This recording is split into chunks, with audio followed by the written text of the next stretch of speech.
الرحيم عن أبي هريرة رضي الله تعالى عنه عن النبي صلى الله تعالى عليه وسلم قال ما أسفل من الكعبين من الإزار ففي النار۔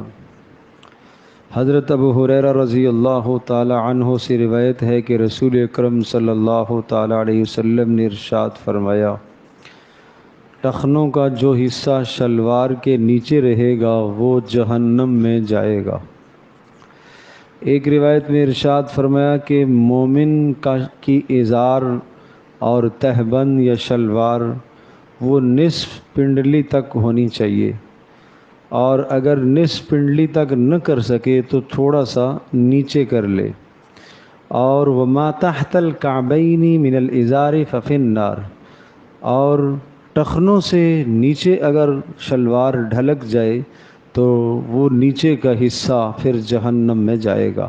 تو جہنم میں وہ نیچے کا حصہ جائے گا، معنی یہ کہ اس کے سبب آدمی جہنم میں جائے گا، یعنی مرد کے ٹخنے اگر چھپے ہوئے ہوں تو وہ شخص اس سبب سے جہنم میں جائے گا۔ اسی طرح سے ایک اور روایت ہے کہ تقریباً 16 احادیث ہیں یہاں پر جو اس موضوع پر ہیں کہ مرد کے لیے ٹخنے ڈھانپنا بہت بڑا گناہ ہے۔ ایک روایت میں ارشاد فرمایا، من جر ازارہ بطرا لم ینظر اللہ الیہ یوم القیامہ، جس نے اپنے ازار کو شلوار کو نیچے تکبر کی وجہ سے لٹکایا، قیامت کے دن اللہ اس کی طرف نظر رحمت سے بھی نہیں دیکھے گا۔ اسی طرح سے ایک روایت میں ارشاد فرمایا کہ 3 قسم کے لوگ ایسے ہیں کہ قیامت کے دن اللہ تبارک تعالیٰ نہ ان سے بات کرے گا اور نہ ان کی طرف رحمت سے دیکھے گا اور نہ ان کو گناہ سے پاک کرے گا، ان کے لیے دردناک عذاب ہوگا۔ 3 مرتبہ رسول اللہ صلی اللہ علیہ وسلم نے یہ جملہ ارشاد فرمایا۔ حضرت ابو ذر نے کہا، اللہ کے رسول، خابوا و خسروا، یہ کون ہیں تباہ ہو گئے 3 قسم کے لوگ جن کے بارے میں آپ نے یہ ارشاد فرمایا، یہ کون ہیں؟ آپ نے فرمایا، المسبل، شلوار کو نیچے لٹکانے والا، نمبر 2 والمنان، احسان کر کے جتلانے والا، نمبر 3 والمنفق سلعتہ بالحلف الکاذب، جھوٹی قسم کھا کر اپنے سامان کو بیچنے والا، تجارت کے دوران جھوٹی قسم کھانے والا۔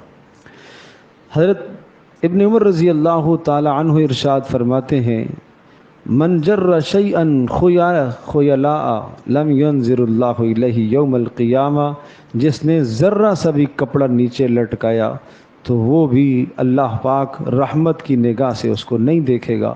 حضرت عمر رضی اللہ تعالی عنہ نے ایک مرتبہ ایک شخص کو دیکھا، اس نے نئے کپڑے بنوائے تھے، اور جب نئے کپڑے آدمی بنواتا ہے تو اس میں کوئی دھاگے لٹکتے رہ جاتے ہیں۔ نئے کپڑے تھے تو شلوار تو ٹخنوں سے اوپر تھی، البتہ کچھ دھاگے 2-4 نیچے لٹک رہے تھے ٹخنوں کے اوپر۔ حضرت عمر رضی اللہ تعالی نے قینچی منگوائی اور وہ نیچے سے دھاگے کاٹے۔ یہ بھی ٹھیک نہیں، یہ بھی ٹھیک نہیں ہے۔ ایک دھاگا بھی برداشت نہیں کیا تو جس کا ہمیشہ ٹخنا چھپا ہوا ہوتا ہے، جس مرد کا پینٹ سے جو نیچے لے جاتے ہیں، پاؤں کے نیچے روندی جاتی ہے، کتنا بڑا ظلم ہے۔ رسول اللہ صلی اللہ علیہ وسلم کو یہ عادت بہت ناپسند تھی، بہت بری تھی۔ پیارے نبی صلی اللہ علیہ وسلم کے ساتھ محبت اور عقیدت کا تقاضا یہ ہے کہ رسول اللہ صلی اللہ علیہ وسلم کی بات کو مانا جائے، آپ علیہ السلام کی بات کو دل و جان سے قبول کیا جائے۔ اور اسی طرح سے حضرت ابو ہریرہ رضی اللہ تعالیٰ عنہ ارشاد فرماتے ہیں کہ ایک شخص جو ہے وہ نماز پڑھ رہا تھا اور اس کے ٹخنے ڈھپے ہوئے تھے۔ آپ علیہ السلام نے فرمایا، جاؤ جا کے دوبارہ وضو کرو۔ وہ گیا، وضو کیا، واپس آیا، پھر آپ نے فرمایا جاؤ پھر وضو کرو۔ ایک آدمی نے کہا، اللہ کے رسول، آپ اس کو کیوں وضو کا حکم دیتے ہیں؟ رسول اللہ صلی اللہ تعالیٰ علیہ وسلم کچھ دیر تو خاموش ہوئے، پھر آپ نے ارشاد فرمایا، اس لیے کہ اس نے اپنی شلوار کو ٹخنوں سے نیچے کیا ہوا ہے، اور اللہ تبارک تعالیٰ شلوار جس کی ٹخنوں سے نیچے ہو اس کی دعا کو، اس کی نماز کو اللہ قبول نہیں کرتا، اس لیے میں نے ایسا کیا ہے۔ اور ایک روایت میں ارشاد فرمایا کہ گزشتہ امتوں کا ایک شخص تھا جو اسی طرح سے چل رہا تھا، ٹخنے اس کے چھپے ہوئے تھے، اور اچانک اللہ کا عذاب آیا تو وہ زمین میں دھس گیا اور وہ قیامت تک دھستا رہے گا۔ ایک روایت میں ارشاد فرمایا کہ حضرت جبریل آئے اور انہوں نے یہ بتایا کہ یہ شعبان کی نصف رات ہے، 15 شعبان، جس کو شب بارات کہتے ہیں، اور اس رات میں اللہ پاک جہنم سے بے شمار لوگوں کو آزاد کرتا ہے، لیکن مشرک کو اللہ آزاد نہیں کرے گا، جس کے دل میں کینہ ہو اس کو آزاد نہیں کرے گا، اور جو قطع تعلق رکھنے والا ہو اس کو بھی آزاد نہیں کرے گا، ماں باپ کا نافرمان اس کو بھی آزاد نہیں کرے گا، اور اسی طرح سے شراب کا عادی اس کو بھی آزاد نہیں کرے گا، اور شلوار ٹخنوں سے نیچے لٹکانے والا اسے بھی اللہ جہنم سے آزاد نہیں کرے گا۔ لیلۃ القدر جیسی راتوں میں بھی ایسے شخص کی بخشش نہیں ہوتی بھی۔ تو بظاہر دیکھنے میں یہ چیز بہت ہلکی ہم محسوس کرتے ہیں، لیکن یہ غرور ہے، تکبر ہے، 100% تکبر ہے۔ رسول اللہ صلی اللہ تعالیٰ علیہ وسلم کا طریقہ اگر پسند نہ ہو تو یہ 100% کبر ہے، اور اس نیچے لٹکانے کو انسان باعث فخر سمجھے، اوپر کرنے کو آدمی آر سمجھتا ہے، تو مطلب یہ ہوا کہ رسول اللہ صلی اللہ علیہ وسلم کی تعلیمات سے اور آپ کی زندگی سے اس کو آر محسوس ہوتی ہے، اور غیروں کے طریقوں پر اس کو خوشی ہوتی ہے۔ اس لیے بھائی عزم کرو، کسی بھی حالت میں، نہ نماز میں نہ نماز کے علاوہ، مرد کا ٹخنا اوپر سے جانے والے لباس سے ہرگز نہیں چھپنا چاہیے۔ یہاں ایک بات اور ذہن نشین فرمائیے گا، کچھ لوگ یہ تصور کرتے ہیں کہ جناب پینٹ موڑنا ٹھیک نہیں ہے، موڑنے سے منع آیا ہے۔ بہت اچھی طرح سے ذہن نشین کیجئے، میں نے آپ کو 16 احادیث پڑھ کے سنائی ہیں جن میں سخت وعید ہے ٹخنے ڈھانپنے کی۔ وہ جو موڑنے والی بات ہے وہ حدیث میں بھی سنا دیتا ہوں۔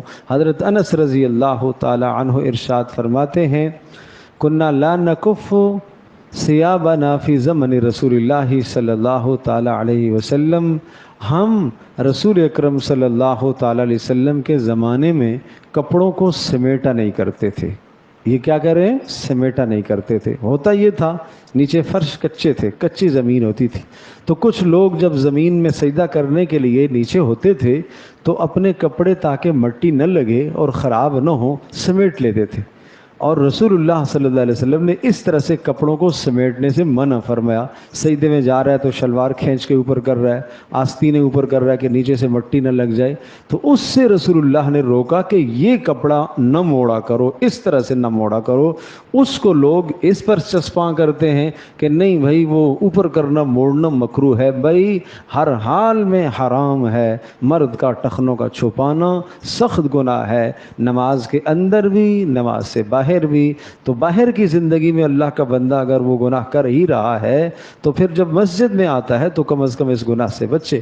علماء نے لکھا ہے کہ ایک تو تکبر کا گناہ، دوسرا اسراف کا گناہ، یہ فضول خرچی میں جا رہا ہے، اسراف کا گناہ، اور تیسرا خلاف سنت کا گناہ، اور اس میں درزی جو سلائی کرنے والا ہے وہ بھی گناہ گار ہوتا ہے۔ شروع سے ہی کپڑے ایسے بنواؤ تاکہ وہ ٹخنے کے اوپر تک رہیں۔ یہ جناب اوپر پھر کھینچتے رہنا، مسجد میں آئے پھر کھینچ رہا ہے، باہر نکلا ہے پھر نیچے کر رہا ہے، بھائی اس چیز کو چھوڑ دینا چاہیے۔ یہ آج ایک عمومی فضا کے اندر یہ جو ہے وہ جرم اور گناہ پایا جا رہا ہے، اس سے بچنا چاہیے۔